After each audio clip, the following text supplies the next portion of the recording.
আসসালামু আলাইকুম রহমতুল্লাহি ওয়াবারাকাতুহ। 1 মিনিট মাদ্রাসা ইউটিউব চ্যানেলে সম্মানিত দিনী ভাই বোনেরা, আমি আশা করি আল্লাহ তাআলার অশেষ রহমতে আপনারা ভালো আছেন, সুস্থ আছেন। আলহামদুলিল্লাহ। আজ হচ্ছে 8 জিলহজ। আসরের পর ছোট্ট দোয়াটি 11 বার পড়বেন, অবশ্যই পড়বেন। মাগরিবের আগে সব আশা পূরণের সুসংবাদ রব্বুল আলামিন চাহে তো জিলহজ মাসের ওসিলায়, আরাফার আমলের ওসিলায় আল্লাহ তাআলা আপনার মনের নেক আশা পূরণ করে দেবেন। ছোট্ট দোয়াটি আমি স্ক্রিনের মধ্যে বাংলা এবং আরবি দুটি উচ্চারণ সহকারে সুন্দর করে লিখে দিব, যাতে করে আপনারা দেখে দেখে পড়তে পারেন এবং মোবাইলের ছবি উঠায় রেখে আপনি যখন আমলটি করতে বলবো, যেই নিয়মে যেই নিয়ত করে আমলটি করতে বলবো সেইভাবে সেই নিয়ত করে আমলটি করবেন। রব্বুল আলামিন ইনশাআল্লাহ আপনাকে নিরাশ করবেন না। তাই অনুরোধ করছি মনোযোগ দিয়ে ভিডিওটি আমলের নিয়তে সম্পূর্ণ দেখার। ইসলামের বরকতময় দিনগুলোর মধ্যে আরাফার দিন অন্যতম শ্রেষ্ঠতম দিন। এই দিনেই হজের মূল আনুষ্ঠানিকতা সম্পন্ন হয় এবং লাখো হাজি আরাফাতের ময়দানে দাঁড়িয়ে মহান আল্লাহর দরবারে কান্না, দোয়া ও ক্ষমা প্রার্থনায় মগ্ন থাকেন। শুধু হাজিদের জন্যই নয়, সারা বিশ্বের মুসলমানদের জন্য এই দিন অত্যন্ত ফজিলতপূর্ণ। বিশেষ করে আরাফাত দিনের রোজা সম্পর্কে রাসূল সাল্লাল্লাহু আলাইহি ওয়াসাল্লাম অসাধারণ মর্যাদা ও পুরস্কারের সুসংবাদ দিয়েছেন। আগামী 26শে মে অর্থাৎ আজ মঙ্গলবার অনুষ্ঠিত হবে পবিত্র হজের দিন তথা ইয়াউমে আরাফা। দিনী ভাই বোনেরা, এই দিনের রোজা পালন সম্পর্কে হাদিসে বর্ণিত হয়েছে গুনাহ মাফ, রহমত ও জাহান্নাম থেকে মুক্তির মহা সুসংবাদ। যারা বাংলাদেশে আছেন, যারা আমার ভিডিওটি বাংলাদেশ থেকে দেখছেন, তারা আগামীকাল অর্থাৎ 27শে মে বুধবার আমরা একটি রোজা রাখবো আরাফার নিয়তে এবং রোজা রেখে আমরা চাইলে এই আমলটি করতে পারি আসর থেকে শুরু করে ইফতারের আগ পর্যন্ত। যদি রোজা নাও রাখতে পারেন কোনো সমস্যা নেই, আমরা আসর থেকে শুরু করে সূর্য ডোবার আগ পর্যন্ত বা মাগরিবের আগ পর্যন্ত নিয়ত করে আমলটি করব। আজ 8 জিলহজ দিনী ভাই বোনেরা, অর্থাৎ আরাফার দিনের আগের দিন। যারা সৌদি আরবে আছেন তাদের জন্য আজকে আরাফার দিন। তবে বাংলাদেশে অসংখ্য মা ও বোন হয়তো রোজা আছেন, আপনারাও চাইলে আমলটি করতে পারেন, কোনো সমস্যা নেই ইনশাআল্লাহ। হযরত আবু কাতাদা রাদিয়াল্লাহু তাআলা আনহু বর্ণনা করেন, রাসূল সাল্লাল্লাহু আলাইহি সাল্লামকে আরাফাত দিনের রোজা সম্পর্কে জিজ্ঞাসা করা হলে তিনি বলেন, এ রোজা বিগত 1 বছর এবং আগামী 1 বছরের গুনাহের কাফফারা হয়ে যায়। সুবহানাল্লাহ, সুবহানাল্লাহ। সহিহ মুসলিম শরীফের সহিহ একটি হাদিস।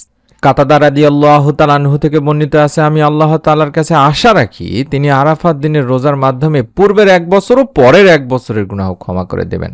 সহিহ মুসলিম শরীফের সহিহ হাদিস। হযরত সাহল ইবনে সাদ রাদিয়াল্লাহু তাআলা আনহু বর্ণনা করেছেন, রাসূল সাল্লাল্লাহু আলাইহি সাল্লাম বলেছেন, যে ব্যক্তি আরাফাত দিন রোজা রাখে তার একাধারে 2 বছরের গুনাহ ক্ষমা করে দেওয়া হয়। সুবহানাল্লাহ, কতটা পাওয়ারফুল তাহলে এই রোজা দিনী ভাই বোনেরা। আরাফার দিনের মর্যাদা বা রোজার মর্যাদা যে কত বিশাল। এটি এমন একটি দিন যেদিন মহান রব্বুল আলামিন আল্লাহ তাআলা বান্দার সবচাইতে কাছে আসেন এবং অসংখ্য মানুষকে জাহান্নাম থেকে মুক্তি দান করেন। তাই তো হযরত আয়েশা রাদিয়াল্লাহু তাআলা আনহা বর্ণনা করেছেন, রাসূল সাল্লাল্লাহু আলাইহি সাল্লাম বলেছেন, এমন কোনো দিন নেই যেদিন আল্লাহ তাআলা আরাফাত দিনের চেয়ে বেশি সংখ্যক বান্দাকে জাহান্নাম থেকে মুক্তি দেন। সহিহ মুসলিম শরীফের সহিহ হাদিস। এবং হজের দিন আল্লাহর মেহমানেরা আরাফাতের ময়দানে দাঁড়িয়ে কান্নাকাটি করে নিজেদের গুনাহ মাফ এবং জীবনের নানান প্রয়োজন আল্লাহ তাআলার কাছে তুলে ধরেন। মহান আল্লাহ এই দিনে বান্দার দোয়া কবুল করেন এবং তাদের ক্ষমা করে দেন। তাই আপনাদের কাছে অনুরোধ করব দিনী ভাই বোনেরা, যারা হজে যেতে পারেননি তাদের জন্য কিন্তু এই দিনটি অত্যন্ত গুরুত্বপূর্ণ। রোজা, দোয়া, জিকির, তওবা ও নফল ইবাদতের মাধ্যমে আল্লাহর রহমত লাভের সুবর্ণ একটি সুযোগ দেনি ভাই বোনেরা। তাই আমাদেরকে মনে রাখতে হবে এই দিনে আমাদের যেন আমল ছুটে না যায়, মিস না হয়ে যায়। বিশেষ করে আসরের পর আজ আপনারা অন্তত 11 বার এই ছোট্ট দোয়াটি নিয়ম মেনে পড়বেন, কারণ আসরের নামাজ অত্যন্ত ফজিলতপূর্ণ নামাজ এবং আসরের সময় অত্যন্ত ফজিলতপূর্ণ একটি সময়। আল্লাহ তাআলা পবিত্র কোরআনে বলেছেন, তোমরা সব নামাজ এবং মধ্যবর্তী নামাজের প্রতি যত্নবান হও। এটি সূরা বাকারা 238 নম্বর আয়াতে বলা হয়েছে। আশা করছি এখানে মধ্যবর্তী নামাজ বলতে আপনারা আসরের নামাজকেই বুঝতে পেরেছেন বা বোঝানো হয়েছে, কারণ এই নামাজের আগেও 2 ওয়াক্ত নামাজ রয়েছে এবং পরেও 2 ওয়াক্তের নামাজ রয়েছে। তাই তো মুফাসসিরিনে কেরামেরা বলেছেন, আসরের নামাজ বেশি গুরুত্বপূর্ণ হওয়ার অন্যতম প্রধান কারণই হলো সাধারণত এ সময় মানুষ কাজকর্মে ব্যস্ত থাকে, ফলে নামাজ আদায়ে গাফুলতি হওয়ার যথেষ্ট আশঙ্কা থাকে। কিন্তু এই সময়টা আল্লাহ তাআলার কাছে অত্যন্ত দামি সময়ের মধ্যে একটি সময়। মহান রব আল্লাহ তাআলা তাই তো কোরআন মাজিদে কিছু জিনিসের কসম করেছেন, সেখানে আসরেরও কসম রয়েছে দিনী ভাই বোনেরা। আল্লাহ তাআলা বলেন আসরের কসম, সূরা আসর প্রথম আয়াতেই বলা হয়েছে। তাই উল্লেখিত এই দুইটি আয়াত থেকে আমরা বুঝতে পারি আল্লাহ তাআলার কাছে আসরের নামাজ কতটা গুরুত্বপূর্ণ। এছাড়া আরেক আয়াতে তিনি বলেছেন, আপনার রবের প্রশংসা করুন সূর্যোদয়ের আগে এবং সূর্যাস্তের আগে, সূরা তাহার 130 নম্বর আয়াত। আর এই আয়াতে সূর্যোদয়ের আগে মানে হলো ফজর এবং সূর্যাস্তের আগে মানে হলো আসর। এই দুই আয়াতের গুরুত্ব বা এই দুই নামাজের গুরুত্ব তুলে ধরা হয়েছে। সুবহানাল্লাহ। এই গুরুত্বপূর্ণ সময়টিতে আমরা আল্লাহ তাআলার কাছে আমাদের মনের আশা আকাঙ্ক্ষা তুলে ধরব। তাছাড়া একটি হাদিস আছে তিনি ভাই বোনেরা, আবু হুরায়রা রাদিয়াল্লাহু তাআলা আনহু থেকে বর্ণিত, আল্লাহ রাসূল সাল্লাল্লাহু আলাইহি সাল্লাম বলেন, ফেরেশতারা পালাবদল করে তোমাদের মধ্যে আগমন করেন, একদল দিনে একদল রাতে। আসর ও ফজরের নামাজে উভয় দল একত্র হয়। তারপর তোমাদের মধ্যে রাত যাপনকারী দলটি যখন উঠে যায়, তাদের প্রতিপালক তাদের জিজ্ঞাসা করেন, আমার বান্দাদের কোন অবস্থায় রেখে এলে? অবশ্য তিনি নিজেই বান্দাদের ব্যাপারে সর্বাধিক জ্ঞাত। জবাবে ফেরেশতারা তখন বলেন, আমরা তাদের নামাজরত দেখে এসেছি। আমরা যখন গিয়েছিলাম তখনও তারা নামাজরতই ছিল। এটি সহিহ মুসলিম শরীফের একটি হাদিস। সুতরাং যে ব্যক্তি নিয়মিতভাবে ফজর ও আসরের নামাজ জামাতে আদায় করেন, ওয়াক্ত মতো আদায় করেন, ফেরেশতারা আল্লাহ তাআলার কাছে তার ব্যাপারে প্রতিদিন বলছেন, আমরা যখন পৃথিবীতে গিয়েছি তাকে নামাজরত দেখেছি এবং যখন পৃথিবী থেকে এসেছি তখনও তাকে নামাজরতই দেখেছি। তাই এই গুরুত্বপূর্ণ সময়টিতে যদি আমরা আমলটি করতে পারি, দোয়াটি করতে পারি, রব্বুল আলামিন আমাদেরও মনের নেক আশা পূরণ করে দেবেন। ফেরেশতারা আল্লাহ তাআলার কাছে আমাদের এই বিষয়ে, নামাজ বা দোয়ার বিষয়ে, আমলের বিষয়ে উপস্থাপন করবেন। আমরা জানি দিনী ভাই বোনেরা, দোয়া হচ্ছে মুমিনের একমাত্র হাতিয়ার। আমল ও দোয়ার মাধ্যমে আল্লাহর নৈকট্য অর্জন করা সম্ভব। আল্লাহ সেই বান্দাদের সবচেয়ে বেশি ভালোবাসেন যারা তার কাছে চায়, আর যারা চায় না তাদের প্রতি তিনি অসন্তুষ্ট হন। তাই তো আল্লাহ বলেন, নিশ্চয় মানুষকে সৃষ্টি করা হয়েছে অস্থির করে, যখন তাকে বিপদ স্পর্শ করে তখন সে হয়ে পড়ে অতি মাত্রায় উৎকণ্ঠিত। সূরা মাআরিজের 19 থেকে 20 নম্বর আয়াতে বলা হচ্ছে। তাই বিপদে আপদে মুচড়ে না পড়ে আল্লাহর সাহায্য চাইতে হবে, বেশি বেশি দোয়া করতে হবে। মানুষের দোয়া আল্লাহ তাআলা ফিরিয়ে দেন না। হাদিস থেকে পাওয়া যায়, দোয়া 3 পদ্ধতিতে আল্লাহ তাআলা বান্দার দোয়া কবুল করে থাকেন। দোয়া কবুলের 3টি অবস্থা জানা যায়।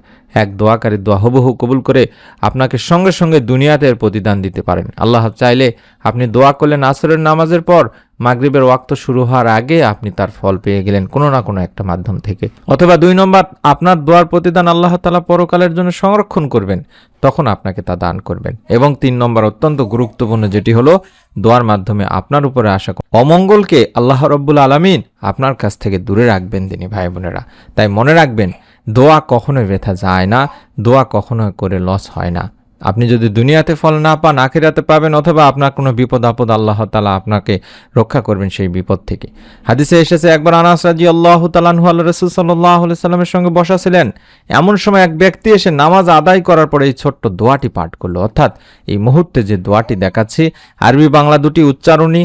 আশা করছি দোয়াটি সংগ্রহ করবেন। কিছুক্ষণের মধ্যে নিয়মটি বলে দেব, কতবার পড়বেন, কিভাবে পড়বেন তার বিস্তারিত আমি বলে দিচ্ছি। একবার আপনারা চাইলে স্ক্রিনশট নিয়ে নিতে পারেন, অথবা দোয়াটি আবারও দেখাবো, কোনো সমস্যা নেই ইনশাআল্লাহ। আল্লাহুম্মা ইন্নী আসআলুকা বিআন্না লাকাল হামদ লা ইলাহা ইল্লা আনতাল মান্নান বাদিউস সামাওয়াতি ওয়াল আরদ ইয়া জাল জালালি ওয়াল ইকরাম ইয়া হাইয়্যু ইয়া কাইয়্যুম। আবার বলছি, আল্লাহুম্মা ইন্নী আসআলুকা বিআন্না লাকাল হামদ লা ইলাহা ইল্লা আনতাল মান্নান বাদিউস সামাওয়াতি ওয়াল আরদ ইয়া জাল জালালি ওয়াল ইকরাম ইয়া হাইয়্যু ইয়া কাইয়্যুম। আমি দোয়াটি যখন আবারও দেখাবো তখনও চাইলে ছবি উঠায় নিতে পারেন, অথবা এখনও ছবি উঠায় নিয়ে রেখে দিতে পারেন। এই দোয়াতে আমরা বলছি, হে আল্লাহ, আমি তোমার কাছে প্রার্থনা করি, তুমি তো সব প্রশংসার মালিক, তুমি ছাড়া কোনো উপাসক নেই, তুমি দয়াশীল, তুমি আকাশসমূহ পৃথিবীর একমাত্র সৃষ্টিকর্তা, হে মহান সম্রাট ও সর্বোচ্চ মর্যাদা অধিকারী, হে চিরঞ্জীব, হে সর্বময় ক্ষমতার অধিকারী। তখন আল্লাহ রাসূল সাল্লাল্লাহু আলাইহি সাল্লাম বললেন, এই ব্যক্তি ইসমে আজম পড়ে দোয়া করেছে। ইসমে আজম মহান আল্লাহর এমন নাম যে নামে ডাকলে তিনি সাড়া দেন এবং যে নামে তার কাছে চাওয়া হলে তিনি সব চাওয়া পাওয়া পূরণ করেন। আবু দাউদ শরীফের একটি হাদিস। সুবহানাল্লাহ, সুবহানাল্লাহ। এবার মনোযোগ দিয়ে ভিডিওটি এই অংশটুকু শোনার বা দেখার অনুরোধ করছি, কারণ নিয়মটি বলে দিচ্ছি। আপনারা আজ জিলহজ মাসের 8তম দিন এবং আসরের নামাজের পরে আমলটি করতে হবে দিনী ভাই বোনেরা। সর্বপ্রথম কাজ হলো ছোট্ট দরুদ শরীফ 11 বার পড়ে নেওয়া।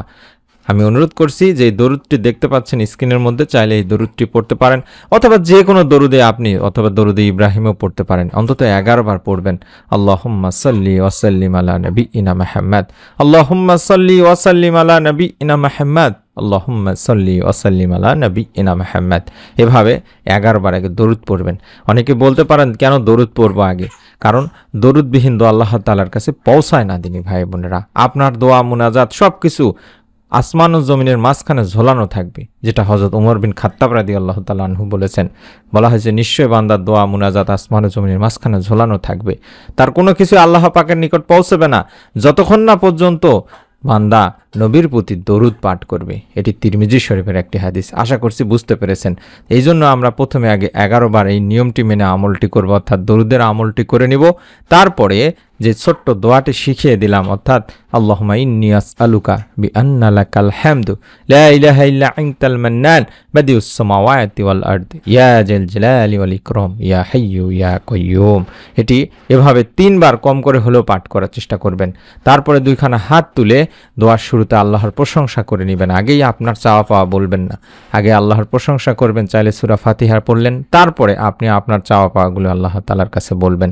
তারপরে শেষে দরুদ পাঠপূর্বক দোয়া শেষ করবেন। এবং আপনি আমল করার আগে নিয়ত করে আমল করবেন।